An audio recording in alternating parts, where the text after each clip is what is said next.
Hey YouTube, welcome back to my channel. Yes, I am fine. I am staying safe and well. I have not been out there protesting. I just feel like what is going on in the world right now? Everyone's protesting like COVID didn't exist. It doesn't make any sense. It seems that one minute the politicians are telling us and the MPs are telling us to stay at home, stay safe, keep our distance. The next minute everyone's running around protesting. We saw a big support for George Floyd at his funeral. May he rest in peace. There was all sorts of characters there who clearly were people who would never have spoken to him in life, celebrities, A-listers. And I felt that even though what happened to George Floyd was absolutely appalling, I felt that it was very insensitive for them to have beamed this funeral across America. To my understanding, I didn't really watch it. I know that it was broadcast over here. I didn't watch it, but I felt that it was very insensitive from the clips that I saw for celebrities to not have been social distancing, considering so many people over this period have had to conduct virtual funerals over Skype for beloved family members that they've lost. So there's so much that is right with the world and so much that is wrong in the world right now. It just seems like 2020 is a big transitional shift into I don't know what. I don't even know what the world's going to look like in 2021. I think that we've gotten to a point where we're halfway through the year. I don't think that 2020 is finished with us. I don't know what is going to happen next. I'm trying to stay level-headed and not get too dragged into this. But we're going to get on to today's video, which is... it just completely blew my mind. I have to be honest, I was desperate for something to happen in Meghan's camp. She kind of went quiet over the Black Lives Matter protesting with Harry. They kind of died down and they wasn't really active. And I like it when someone's doing something, right? That's what my channel's about. It's about people doing various things and Meghan doing various things or someone around her doing various things or Doria or someone. And I did kind of get a bit bored, but this popped up and I just thought, wow. So Jessica Mulroney got into this major spat, and I'm sure you guys have seen it. It happened about 3 days ago. So she got into this major white privilege spat with this blogger called Sasha Exeter over her lack of support. What Sasha said, she perceived it as Jessica Mulroney being quiet, because we know we have this slogan of silence is violence.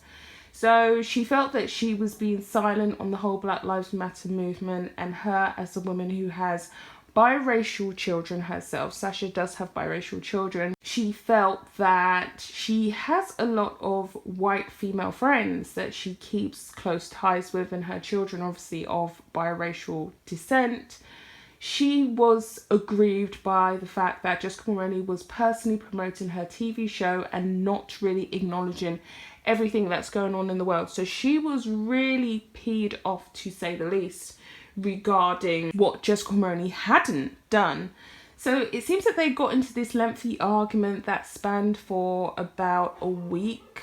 It spanned on for about a week. She said that this is a retrospective statement that she made on her Instagram feed, and in the video she just stated that she didn't really want to get into what had been said particularly or exactly at the time, but she felt that her voice as a black woman was being suppressed by a white woman who she felt has a lot of white privilege. And she said that Jessica Mulroney demonstrated it couldn't have come at a worse time, really. And we know there really is race war. I was talking about Meghan starting a race war, but it seems that the apple didn't fall too far from the tree. Jessica Mulroney is the one who's now gotten into this race war with this black blogger.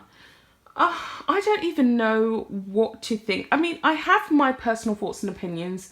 I personally think that whatever went on between those two, I think tension had been bubbling for a while.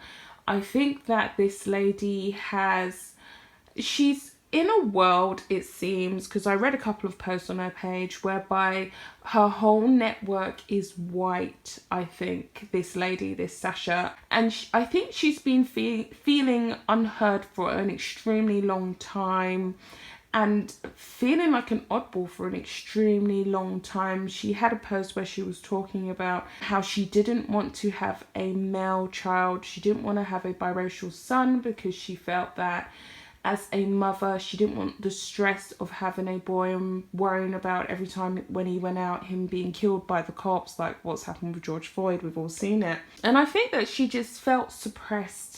All of her life, she said that she's been surrounded by white people. She's had to work 10 times harder than her white counterparts to get to where she is now.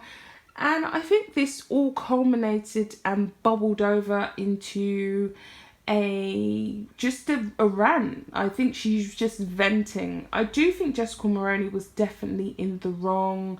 She's a single mother. That's what she's made clear also. She's a single mother to 2 biracial children. She just felt unheard and unsupported, and it can get like that. I can't really say I've personally been in a situation like this myself, but I can see what happened in the breakdown in their relationship.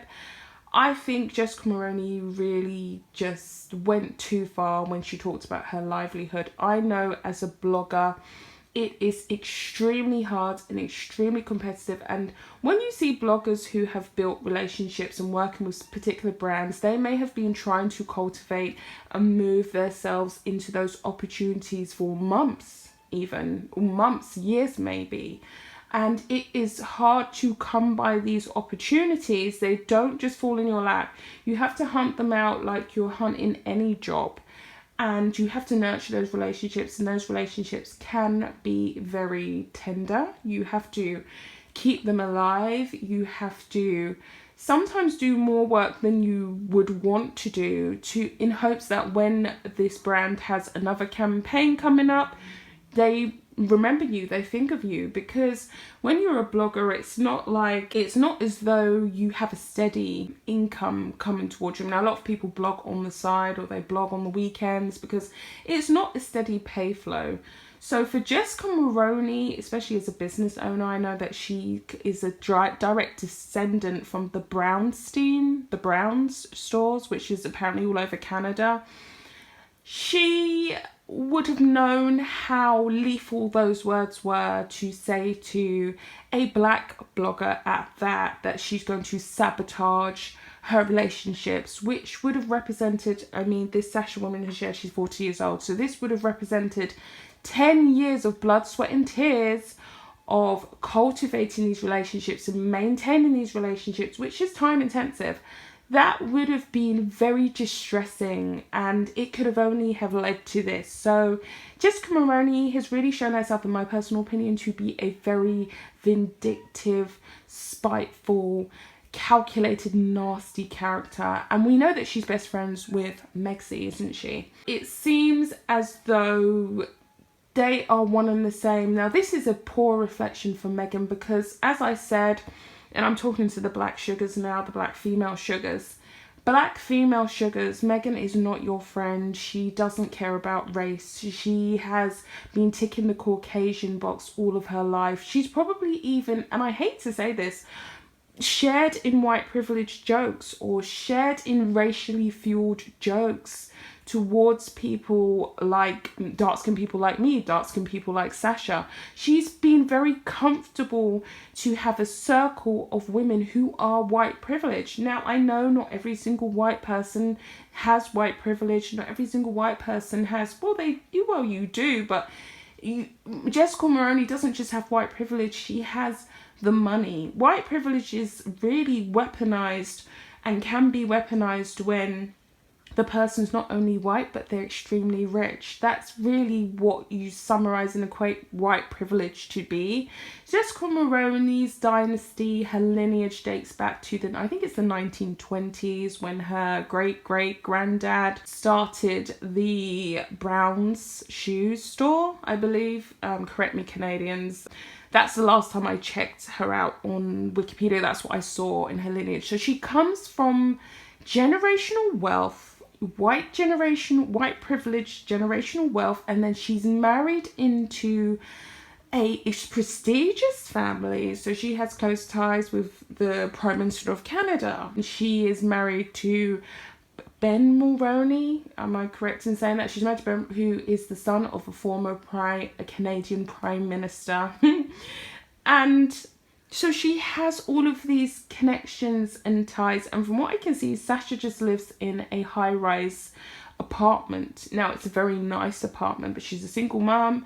I can imagine that Jessica Mulroney has estates upon estates of houses and wealth, and I can imagine it. You know, her wealth wasn't just built within her lifetime, and it's just so bad. And for Meghan to have been comfortable around people like this, people who are, well, she's demonstrated vindictive, nasty, spiteful. Now, I do understand that she has really been punished. She's lost 2 of her shows, one on ABC network and another channel called CTV in Canada.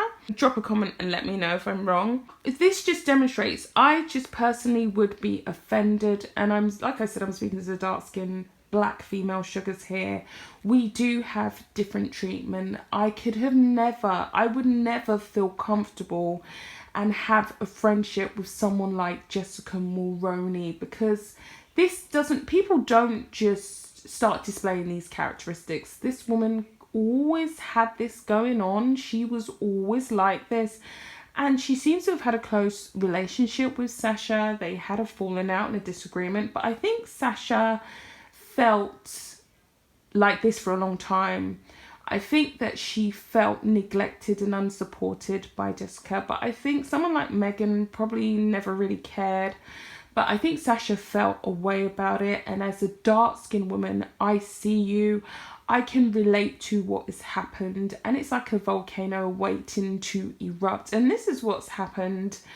And the true colours have really come out during this whole pandemic. And now it's turned into a racially fueled pandemic. This is not good for Meghan. This is not good for Meghan. And this is certainly not good for Harry, because they're trying to pass themselves off as sympathizers of the movement, understanding of the movement, and they're really not. They are not about the movement. They are about themselves. They're about their own opportunities. Meghan Markle's speech, which I haven't even covered, like I said, so much has happened and I haven't even been on here, was pretty much, for me personally, very disingenuous. She was looking up. She didn't really hold much of a connection with the viewer. She wasn't looking at the camera. She was reaching for words. That's what they say when people are looking for words, so it's not coming from a real place. They're looking everywhere but through your eyes. Your eyes are the window to the soul. I know I've waffled on here, but I felt that this really needed to be elaborated on, and I'm probably going to go into this a bit more, but I just think, how can I even summarize this? It's really quite telling of Meghan's lack of genuine association with her black origin. I think she really has lived as a white woman for most of her life. And Mulroney, they say, show me your friends and I'll show you you. Mulroney is Meghan Markle's mirror. This is her best friend, spewing out such vile stuff. So she said a few things, and I'm just going to summarize here because I'm probably going to do a part 2 of this. She said to Sasha when they was having this argument was, I have also spoken to companies and peoples about the way you have treated me unfairly. You think your voice matters. Well, it only matters if you express it with kindness and without shaming people who are simply trying to learn. Good luck. That was very damning, and I think that was the nail that went into the coffin. Anyway, guys, I'm gonna go and do a part 2 of this because I think it deserves it. They've given me so much to chew on, so much to cover. So I'm gonna do a part 2 of this. Okay, bye guys.